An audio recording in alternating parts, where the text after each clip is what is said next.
बातमीपत्राचे प्रायोजक आहे Sai Siddhi Poddar learning school. Quality education wherever we go. Admission सुरू. आज संपर्क करा. Sai Siddhi Poddar learning school, Paregaon, taluka Yeola. नमस्कार, SK9 येवला न्यूजमध्ये आपलं स्वागत आहे. आता बातमी पाहतो आपण निफाड येथून. निफाड तालुक्यात बिबट्याची दहशत कायम असून भरवस फाटा येथे बिबट्याचा वावर असल्यामुळे परिसरात भीतीचं वातावरण पसरलं आहे. बिबट्याचा वावर मोबाईलच्या कॅमेऱ्यामध्ये कैद करण्यात आला आहे. निफाड तालुका हा बिबट्यांसाठी हॉटस्पॉट ठरत असून गेल्या काही दिवसांपासून निफाड तालुक्यात बिबट्यांची संख्याही प्रचंड वाढली आहे.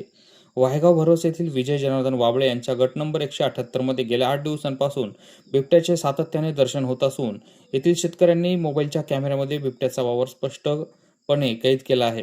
या परिसरात वन विभागाने पिंजरा लावून बिबट्यांचा बंदोबस्त करावा अशी मागणी आता होत आहे. SK9 येवला न्यूजसाठी ब्युरो रिपोर्ट येवला. या बातमीपत्राचे प्रायोजक आहेत येवल्यातील कापसे पैठणीचे ब्रँडेड कपड्यांचे शोरूम म्हणजेच कापसे रेमंड. सर्व नामांकित ब्रँडचे शर्ट, पॅन्ट, शर्टिंग आता एकाच ठिकाणी. लग्नसराई निमित्त डिझायनर शेरवानी, जोधपुरी, सूट, कुर्ताचे सर्वात मोठे रेडी कलेक्शन, तेही योग्य दरात उपलब्ध. सोबत टेलरिंगची सुविधा उपलब्ध. आजच भेट द्या. कापसे रेमंड, कापसे पैठणी शेजारी, काळामाती रोड, येवला.